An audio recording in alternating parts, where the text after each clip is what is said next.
하나님, 제자들이 도망가고 아무도 없는 예수님의 모습 속에서 제자들이 도망가는 예수님의 마음은 어땠을까? 또 제자들을 어떻게 이해했을까? 어떤 마음으로 어떤 생각을 가졌을까? 뒤돌아보려고 합니다. 우리 예수님 마음처럼 가질 수 있도록 도와주옵소서. 예수님의 이름으로 기도했습니다. 아멘. 하나님 말씀은 요한복음 15장 18장 15절 한 절만 읽겠습니다.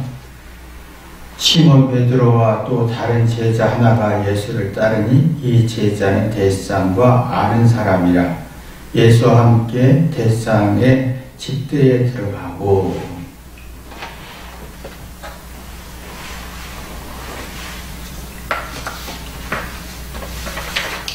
요한복음 18장에 보면 예수님의 순환에 대해서 얘기를 하는데, 예수님의 순환에 대해서 얘기하는 중에 제자들이 도망가고 베드로는 부인하고 요한은 제자 집에 들어가고 하는 예수님의 초라함, 외로움, 아무도 없는 것을 표현하는 장인 것 같아요. 순환 속에서.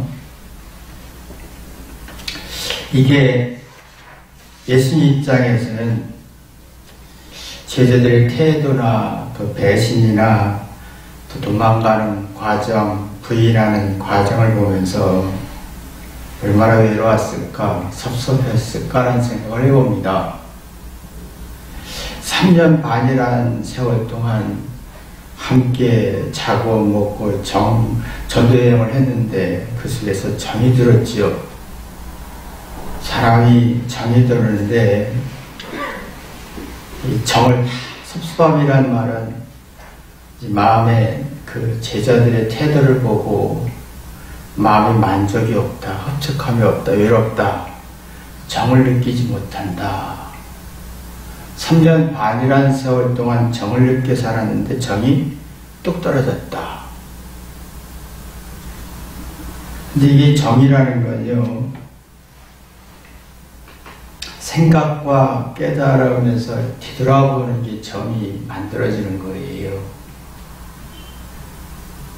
서로가 마음을 움직이는 게 정이고 사랑이거든요.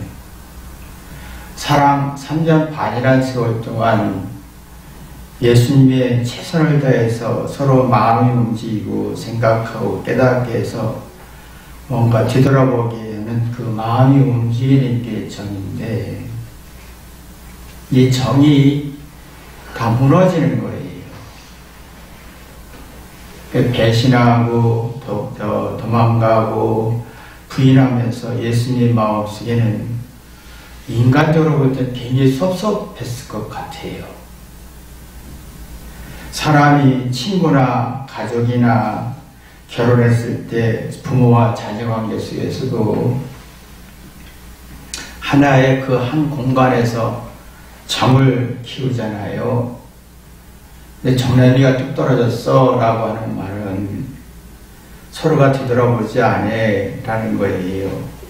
정은 뭐냐면 서로가 뒤돌아보고 서로가 갈등이 있고 오해가 있어도 뒤돌아보면 생각이 움직이는, 이해하고 지각력이 움직일 때 정과 사랑이 나와서 이게 뭔가 마음이 움직이는 게 정이에요. 근데 제자들이 예수님의 마음을 움직이지 않게 한 거죠. 배신하고 도망가고 부인하는 거 보면서 마음이 움직이지 않았지요. 여러분도 가정에서 부부나 부모와 자녀 관계 속에서 정을 만들려고 많이 노력하잖아요. 근데 상대가 회개하지 않고 뒤돌아보지 않고 자기 잘못을 안 찾으면 화가 나고 정냄이가 뚝뚝 떨어진다 하잖아요. 섭섭하다. 마음에 흡족치 않아서 외롭다. 근데 제자들의 어떤 행동, 배신이나 도망이나 부인한 속에서 생각이 움직이지 않는다? 왜? 그러면 이게 이런 상황이 생기면 이게 마음이 이게 불쾌하고 부정적인 감정이 굉장히 많아지면서 서로가 심리적 불안과 정신적 불안 속에 서로 원망하고 불평하게 되는 거예요. 이게 참 저는 이 성경을 보면서 베드로의 어떤 부인하고 도망가는 초점이 아니라 이 예수님이 제자들이 배신하고 부인하고 도망가는 속에서 예수님은 어떻게 이걸 이해했을까? 어떻게 풀어냈을까? 참 내 안에서도 이게 있어야 되는데요. 내 안에서 나와 나 자신에게 정을 만들어야 되거든요. 근데 이상하게 우리는 나와 나 자신도 정이 안 만들어져요. 여러분이 정은 나와 나 자신 속에서 무슨 만들어져야 되거든요. 그 나의 잘못과 실수를 통해서 나를 뒤돌아보고 내가 나를 마음을 움직이고 생각을 움직이게 해야 되는데 이게 지금은 다들 이 작업이 회개 작업이 안 되는 게 문제예요. 그 나에 대해서 신뢰가 안 되고 나 속에서 나 안에서 뭔가 안식과 심적 안정과 정신적으로 건강해지는 그 비결이 나와의 소통, 나와의 어떤 정의 관계인데 이것은 내가 회개했을 때 내 잘못을 실수를 되돌아오면 내가 내 마음을 움직이는 역할을 하게 되거든요. 그럼 내 안에서 나에 대해서 정과 신뢰와 사랑이 만들어지는 거예요. 근데 내 안에서도 안 나오는 게 뭐냐면 난 잘못 없어 주장하게 되잖아요. 그러면 나와 나 자신과 소통이 안 되고 생각이 오가지 단절이 되니까 정이 안 만들어지고 따뜻한 마음보다 차갑고 부정적인 성질이 굉장히 강해진다는 거예요. 제 예수님 입장에서 보면 제자들이 도망가고 부인했지요. 근데 이게 딜레마인 거예요. 상대가 나한테 주는 것은 정을 띄게 하는 역할을 하잖아요. 근데 예수님은 상대가 나를 정을 띄게 하지만 예수님은 이걸 정을 띄게 하는 역할을 하지만 예수님 자신은 정을 지금 띄지 않는 작업을 하신 걸 봐요. 자, 보세요. 예수님이 한 인간으로서 제자들을 이해한 거예요. 그리고 한 인간으로서 예수님, 신의 입장이 아니라 한 인간으로서 예수님이 제자들을 보았고 또 이게 자신의 희생과 고통을 통해서 이게 이게 자신이 희생하고 고통을 당할수록 상대를 이해할 수 있어야 돼요. 근데 이게 예수님은 이 역할을 한 거예요. 근데 우리가 상대로부터 인정받으려고 할수록 희생 안 하죠. 그러면 상대를 이해할 능력이 없어요. 이게 참 문제인데 예수님은 한 인간으로서 신의 아들이 아닌 한 연약한 인간으로서 연약한 제자들을 이해하기 시작했고 그 다음에 자신이 희생함으로써 제자들을 이해하려고 했었어요. 근데 우리는 반대로 가고 있는 게 문제지요. 우리는 이상하게 이해를 받는 것이 사랑으로 생각하는 거예요. 그건 정을 내가 띄는 거예요. 예수님은 이걸 자꾸 제자들은 정을 띄게 했지만 예수님은 정을 지금 계속 살리려고 하시는 거였어요. 그러면 이게 정이 만들어지면 이해가 돼요. 이해가 된다는 말은 사리 분별이 되고 문제의 원인을 찾고 이유를 찾아지면요. 두렵지 않아요. 뭔가 문제 해결할 수 있는 능력이 생기니까 지혜와 총명이 생기니까.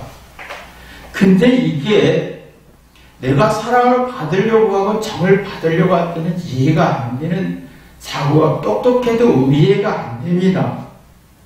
그러면 자꾸 상대가 나를 이렇게 뭔가 정을 떼려고 할 때 나도 정을 떼어지게 되는 거죠. 자, 보세요. 우리가 참 많이 잘못하고 있는 게 뭐냐면 우월한 정보와 지식이 있어요. 잘못한 게 없어요. 맞는 말을 했고 또 똑똑한 말을 합니다. 근데 이걸 가지고 상대의 잘못을 부각시키고 들추려 하지요. 비판하지요. 그러면 섭섭하고 정이 만들어지는 거예요. 정이 떨어지는 거예요. 마음의 기능이 죽는 거예요.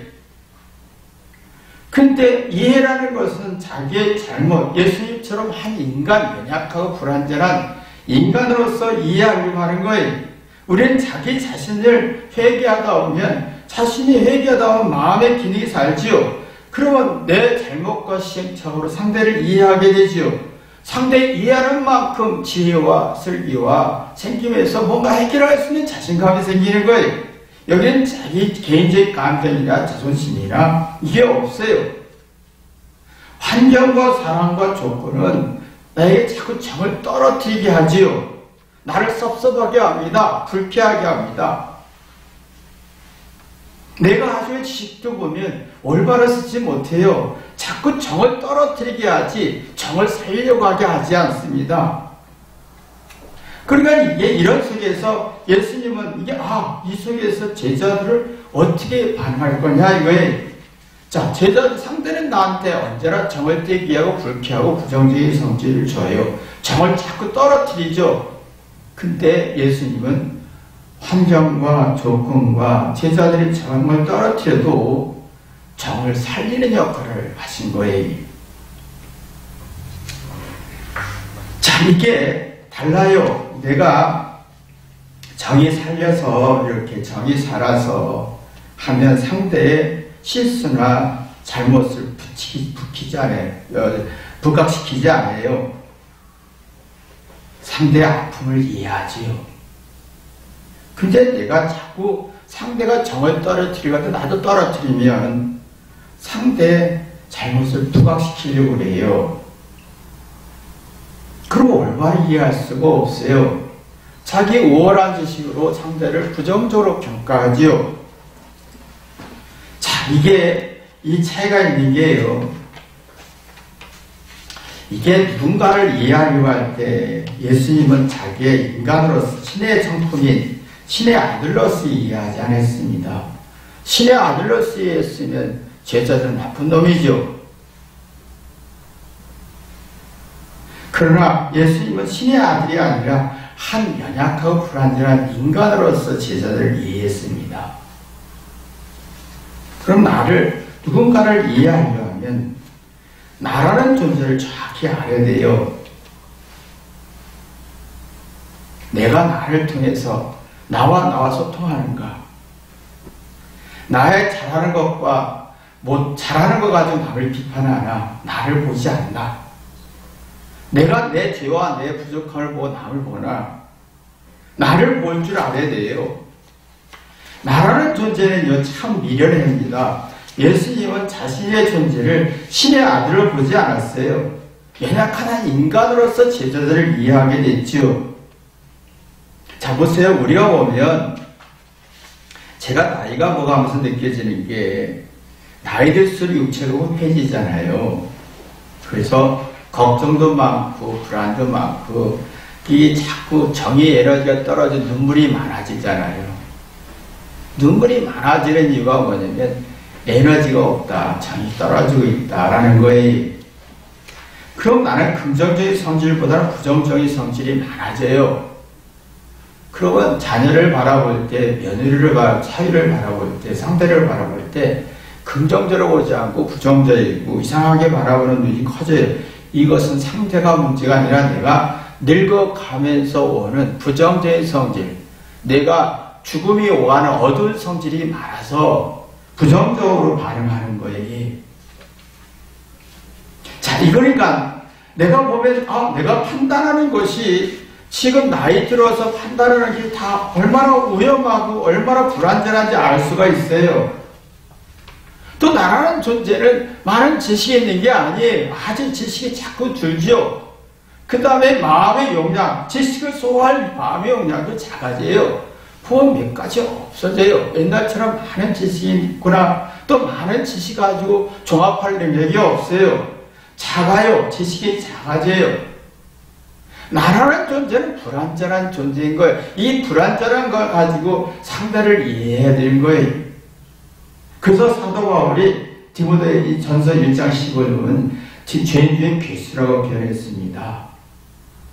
즉 다시 예수님 사도 바울이 회개하기 전에, 회심하기 전에는 내가 얼마나 많은 죄가 있는지, 죄를 알았어요. 얼마나 많이 알았는지. 나는 죄 중에 괴수고 부족하고 문제가 많은 걸 알았어요. 그래서 괴수라고 했어요. 자기의 죄 가지고 이해하기 시작하는 거예요. 자기 인생을 이해하고 상대를 이해하고 그러다 보니까 자기 이해하는 능력이 생기니까 뭔가 정이 만들어지는 거예요. 근데 우리는 이해하려고 하지 않지요. 비난하고 정죄하고 단정하기로 하죠. 자, 아이들을 보세요. 아이들이 공부를 못했어요. 그러면 참 무서운 게 뭐야. 아이들이 공부를 못하면 사람들의 부정적인 평가가 두려워서 화를 내요. 비호해요. 이해하려고 하지 않아요.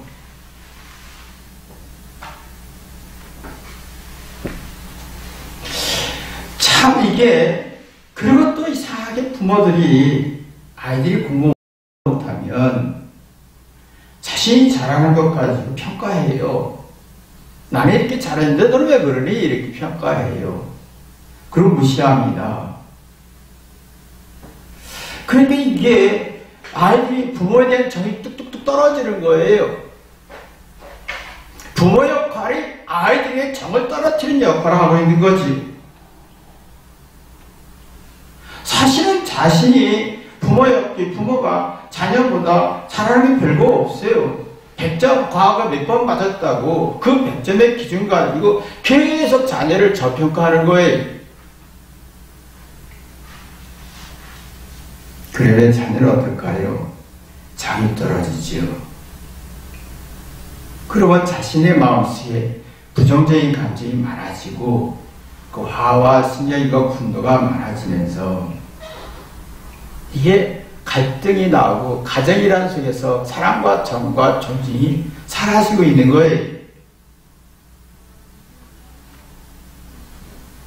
자, 반대로 이게 예수님처럼 자녀가 공부를 못하면 내가 과거에 못했던 걸 기억하면서 자녀가 얼마나 불안할까. 내가 공부 못했을 때, 실수했을 때 불안과 두려움을 생각하면서 자녀를 이해하면 따뜻한 마음 갖지요. 그리고 스스로 생각하고 스스로 문제를 풀려고 합니다. 그러면 자기가 A라는 부분은 내가 천재가 아니지만 못하지만 B라는 부분을 잘할 수 있는 천재성을 발견하게 됩니다. 그런 정을 만들어지는 거예요.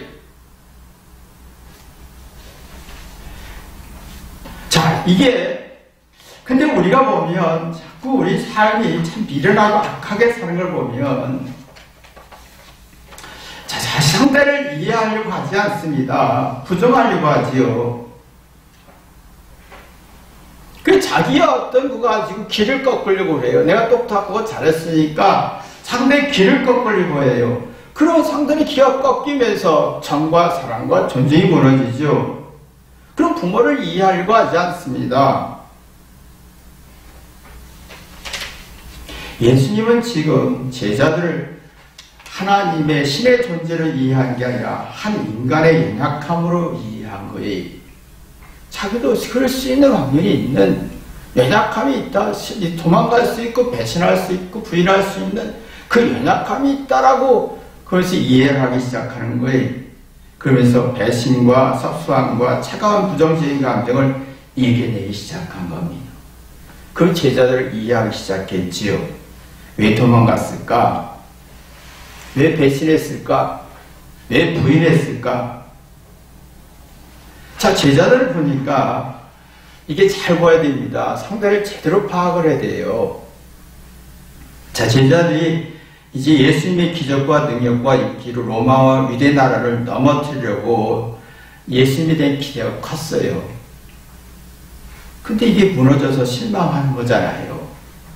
아, 이들이 실망했구나.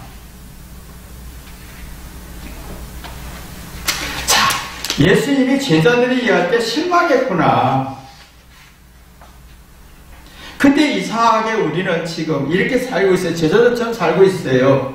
자, 예수님의 상대를 바라보면서 내가 기대가 커요. 바라는 게 커요. 내 뜻대로 안 되니 실망하잖아요. 실망한 걸 공격성으로 발전하잖아요. 자, 실망은 낙심이죠. 낙심은 바라는 대로 안 됐다 그러면 힘이 빠져요. 맥이 빠져요. 마음의 힘이 빠져요. 그럼 힘이 빠지면 마음의 기운이 약해지면 이해하고 깨닫는 약해지니까 마음의 상처가 깊어지는 거예요. 제자들이 이렇게 마음의 상처가 깊었구나. 그럼 지각력 생각하는 능력이 없어요. 정을 만들어내는 능력이 없어요. 마음의 상처가 있으니까 뒤돌아볼 능력이 없어요. 정을 만들어서 자기가 뒤돌아볼 능력이 없어서 막 도망가는 거예요. 그래서 현대인들이 악한 게 뭐냐면 다 똑똑하잖아요. 틀린 말 하지 않습니다. 요새는 다 맞는 말하고 틀린 말 하지 않습니다. 요새는 틀린 말 할 수가 없는 게 모든 정보가 있고 모든 지식이 발전했기 때문에 문제는 이것 가지고 주장하는 게 문제지요. 주장해서 길을 꺾으려고 그래요. 그럼 서로 실망하게 되고 기가 꺾이는 거예요. 자, 예수님은 지금 제자들의 영적 상태를 파악하고 있었습니다. 자, 자기의 연약한 인간으로서의 파악을 했어요. 근데 우리는 조그만 지식이 있어가지고 상대를 이해하려고 하죠. 우월한 지식, 이해하는 건 평가하는 거예요. 부정적인 평가가 따지는 거지요. 근데 이게 위험한 게 뭐냐면 이해가 없어요. 상처만 있을 뿐이. 지금은 사람들이 똑똑한 지식이 있어서 이해하려고 하지 봐주는 거예요. 무시하는 거예요. 이해하는 능력이 없어요. 정을 만들 능력이 없어요. 그냥 무시하는 거죠. 봐주는 거, 참아주는 거죠. 근데 자기 마음의 상처가 만들어지는 거예요. 자, 이걸 보고 예수님이 제자들이 이렇게 사니 이럴 수밖에 없고 이럴 수밖에 없고 도망갈 수밖에 없던 이유를 아는 거예요. 자, 이해가 충분히 되면요 무섭지 않고 개인적 감정이나 섭섭함이 사라지면서 기도가 되는 거예요. 자, 사람을 제대로 이해하면요 왜 저 사람이 악하고 왜 교만하고 이렇게 참 이런지 저런지를 잘 파악하면요 가슴이 아프고 냉정해지고 정신 차려져요. 자녀들의 문제도 가만히 보세요. 내가 지금 제대로 이해가 안 됐으니까 자녀가 화가 나는 거예요. 제대로 이해하면 얼마나 슬픈지 몰라요. 자, 지금 부부 사이에도 마찬가지죠. 서로 이해하려고 하지 않습니다. 서로가 이렇게 싸움하는 거예요. 부모도 자녀를 이해하려고 하지 않습니다. 기싸움하는 거예요. 어떻든 간에 잘못을 부각시키고 싶은 거예요. 그러면 기가 빠지고 정이 떨어지고 섭섭함만 있는 거예요. 근데 예수님이 이 속에서 뭔가 자꾸 제자들은 부인하고 도망가고 배신했지만 그 정과 사랑과 신뢰는 계속 예수님 유지했죠. 그러나 제자들은 도망갔어요.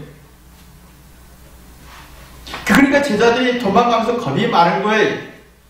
자, 보세요. 아이들 보세요. 얼마나 겁이 많은지 몰라요. 왜 겁이 많을까? 똑똑한데 왜 겁이 많을까? 왜 심적으로 불안할까? 정신적으로 나약할까? 그 불안해서 쫓기는 삶을 살잖아요. 언제나 불안하고 두려워서 정신이 없어요. 이성적인 게 없어요. 화와 분노만 내요. 마음의 응어리가 많아요. 정에 느낄 수가 없어요. 상대는요, 예수님의 입장에서 보면은 제자들은 정을 떨어뜨리는 역할을 했고, 그 다음에 정말 정을 떨어뜨릴 때 나도 정을 떨어뜨릴 수 있잖아요. 상대가 정을 떨어뜨리면 나도 막 화내고 성질내면서 따지고 막 자존심 세우면서 기싸움하면서 정을 떨어뜨리잖아요. 근데 예수님은 여기에서 제자들이 정을 떨어뜨리고 도망갈지라도 예수님은 제자들을 이해하면 정을 살리는 역할을 하고 있는 거예요. 이게 있습니다. 정을 살리려면 회개하는 거잖아요. 건축을 설계할 때는요, 다양한 정보를 가지고 설계합니다.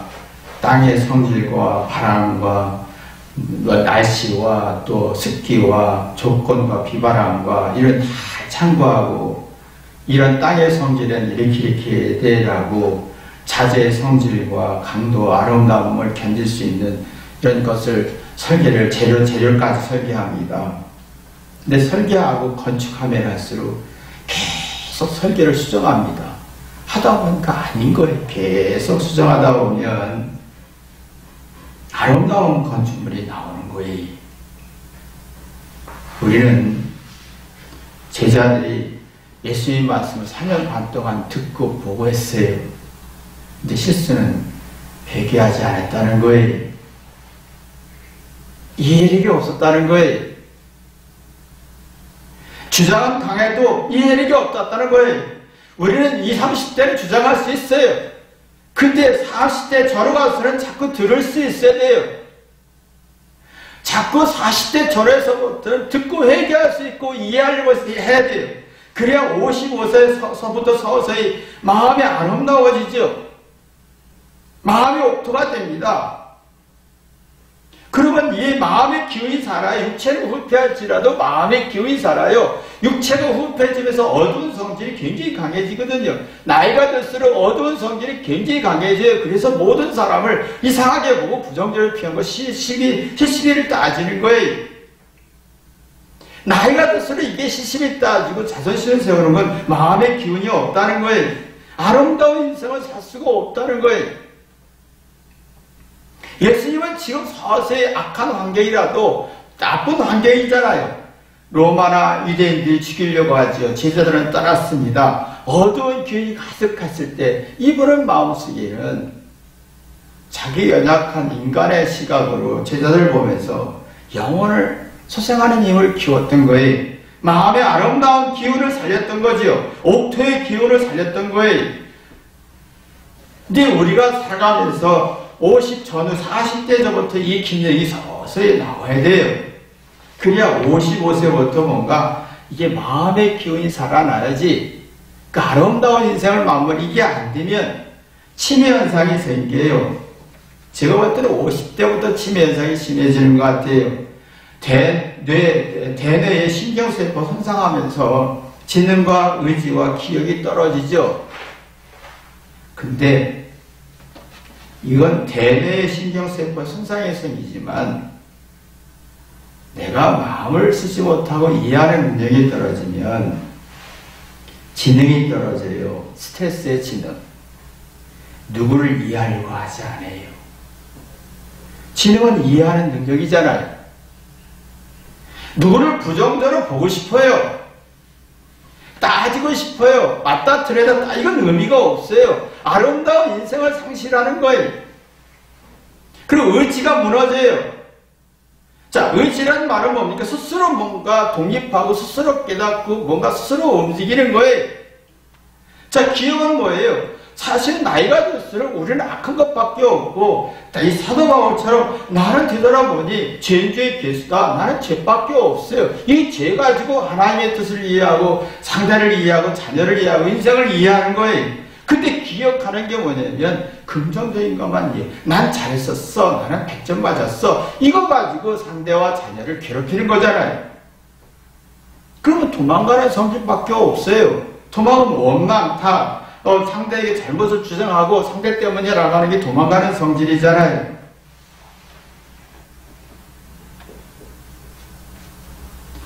자, 우리가 이렇게 살 거냐는 거예요. 예수님이 그걸 알았습니다. 제자들 왜 이렇게 했을까? 예수님의 가르침을 듣고 보고 기적을 보았지만 보고 즐겁기만 했지 회개하지는 않았어요. 이게 참 하나하나 뒤돌아보는 거예요. 아, 제자들이 이게 듣고 보고 지식은 많았지만 회개하지 않아서 따지기는 잘하지만 뭔가 정을 만들어낼 마음이 없는 거예요. 마음에 아름다운 기운이 나오지 않는 거예요. 새로운 기존물의 기운이 나오지 않는 거예요. 그러면 자기 마음의 소리를 들 수가 없어요. 생각하고 뒤돌아보고 사삭하고 정을 만들 능력이 없어요.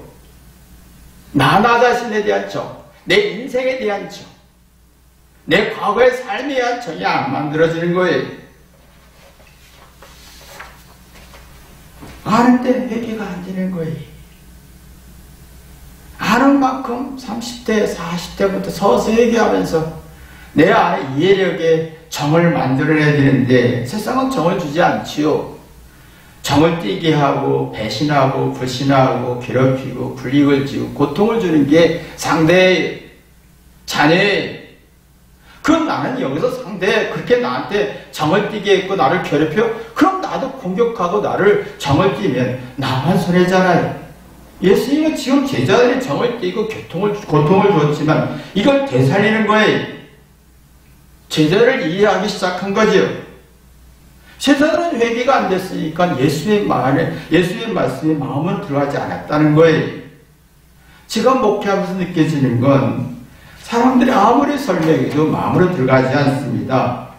기억했다가 사라지고 기억했다가 평가하고 기억에다 따지는 잘하지만 자기 마음으로 들어가지 않습니다. 그 자기에 대한 정이 안 만들어지는 거예요. 그게 스트레스죠. 그럼 재촉하는 거예요. 재촉은 뭐냐? 자꾸 긍정적인 소리를 듣고 싶은 거예요. 자기 마음이 무너져요.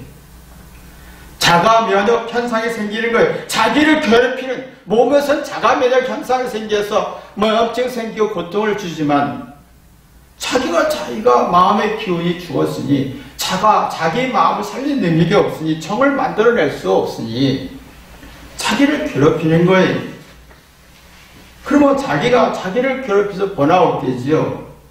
이유 없이 의욕도 없고 용기도 없고 열정도 무너지고 그럼 뭐예요? 이 무너지는 사람은 심술이 나와요. 남이 잘 되면 못 봐요.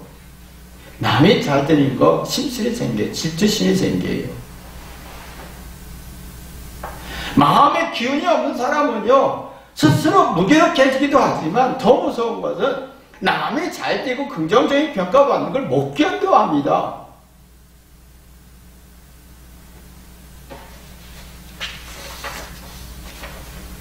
그러면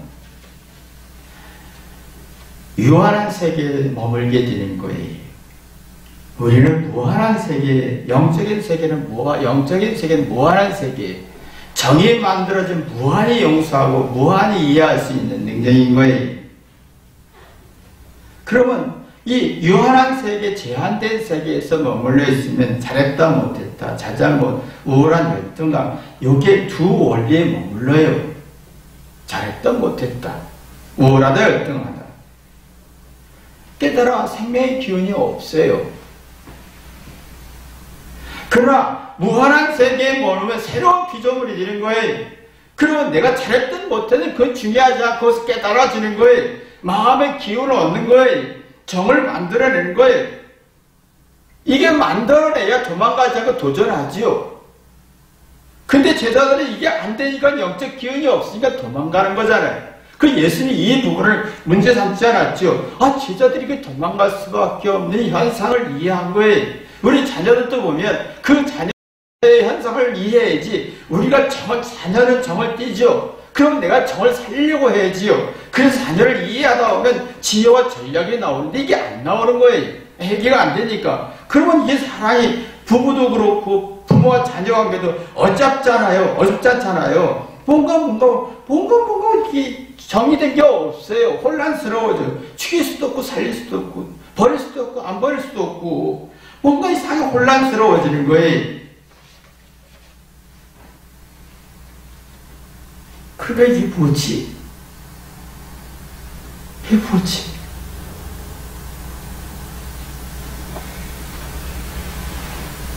그럼 뭔가 문제를 풀어갈 능력이 없으니까 도망가는 거예요. 불안해서. 피하고 싶고, 누가 탓하고 싶고, 원망하고 싶고. 그건 도망가는 성질이.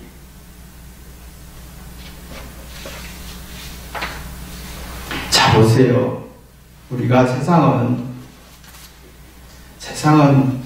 나를 괴롭히고 정을 떼게 합니다. 환경과 조건과 상대는 나를 정을 떼게 하고 괴로움을 주고 고통을 주고 외로움을 주는 존재예요. 근데 우리가 보면 상대를 이해하려고 하지 않아요. 내가 의로우니까, 내가 똑똑하니까, 내 말이 맞으니까. 상대 정을 띄려고 나를 공격할 때 나도 같이 공격해요. 서로 원수가 되고 상처만 있는 거예요. 근데 예수님은 제자들이 도망가고 정을 띄고 섭섭하게 해줄 때 오히려 예수님은 자기의 한 인간의 주인으로서 정을 회복시키고 기다리고 기도하고 참고 후에 부활하시고 나서 49일 동안 계속 정을 심어주는 거예요.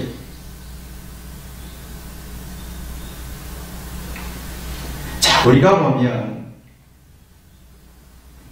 우리는 이 성경을 볼 때 제자들이 도망갔다는 얘기만 했지 예수님이 이 제자들이 도망간 그 속에서 외로움과 섭섭함과 아픔을 설명하지는 않잖아요. 난 이걸 어떻게 예수님이 이걸 어떻게 소화했을까? 나는 그러면 제자들처럼 내 자녀도 내 상대도 사람들도 똑같은 현상이 있을 텐데 난 어떻게 소화하고 어떻게 반응할 건가? 예수님 어떻게 반응했나? 여러분이 예수님처럼 반응하는 축복이 있기를 주님의 이름으로 기도합니다. 기도하겠습니다. 하나님 아버지, 제자들은 예수님한테 정을 띄고 도망갔습니다. 예수님은 섭섭하고 외롭고 정말 아무것도 없는 혼자임을 봅니다. 그러나 예수는 절대로 정을 띄지 않았고 믿음을 부정하지 않았고 불신하지 않았고 사랑하고 존중했습니다. 이런 능력이 어디서 나왔나?